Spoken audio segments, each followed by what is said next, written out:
Well, it begins with the veterans in my own family. I have veterans on my side of the family and my wife's side of the family, surrounded by veterans, going back to World War I with my grandfather, Daniel Sinese, two uncles. My grandfather was in World War I. He drove an ambulance in France, on the front lines in France, and my two uncles, Uncle Jerry and Uncle Jack, were both in World War II. My dad served in the Navy during the Korean War. My wife, her two brothers served in Vietnam. Her sister served in the Army, married a Vietnam veteran who served in the Army for 22 years. Their son is currently serving in the Army. So it begins with the veterans in my own family. And then I got very, very involved with Vietnam veterans back in the early 80s because of the Vietnam veterans in my family. And I started helping them in the Chicago area. Then I played one in the 90s in Forrest Gump. He was a disabled veteran, wounded veteran. That led me to an association with the DAV, Disabled American Veterans Organization. They serve the needs of over 1.5 million wounded veterans. So I got very active with them, been involved with them for over 20 years. Then after September 11th, I knew that there was just a calling for me to serve, and I started trying to do what I could for our Iraq and Afghanistan veterans, and that all manifested itself into the creation of the Gary Sinese Foundation. We're coming up on our 5th anniversary now.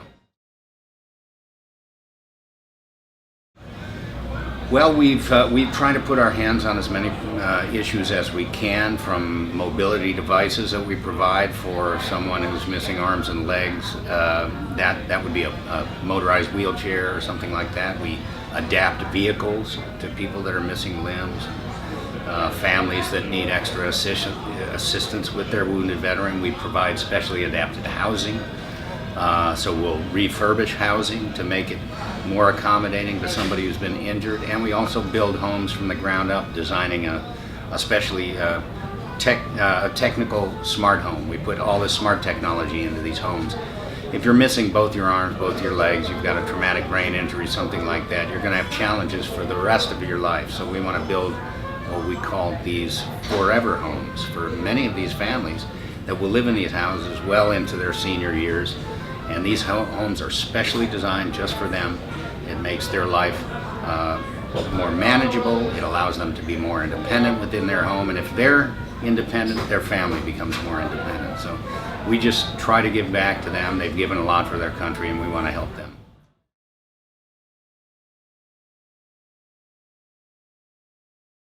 Oh gosh, I'm just learning about St. Pio. Padre Pio was obviously a very extraordinary man with an extraordinary story. He lived a life of service. That's something that through my Catholic faith is just a part of my life, and that's part of why I give back.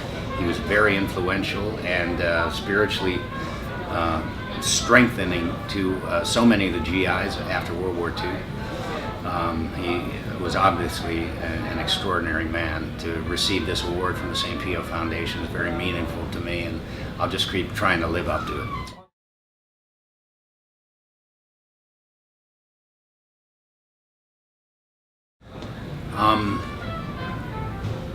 Back in the late 90s, we went through a very difficult period in our lives, in our family, and my wife came back to the church at that time, and through her, so did I.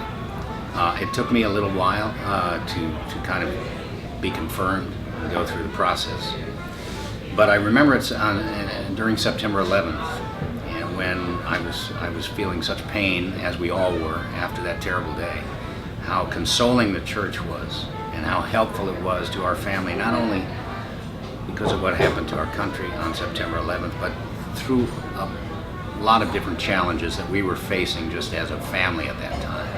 So it gave us a grounding, it gave us a spiritual life, it gave us so much, and has enriched our family tremendously back then. So I'm a new Catholic, confirmed in 2010, but been going to the Catholic Church since the 90s, and it's become, service is so much a part of our faith, and giving back and serving above self. And I know I'm going to talk a little bit about it today, that my Catholic journey and my journey to help our veterans are very much one and the same.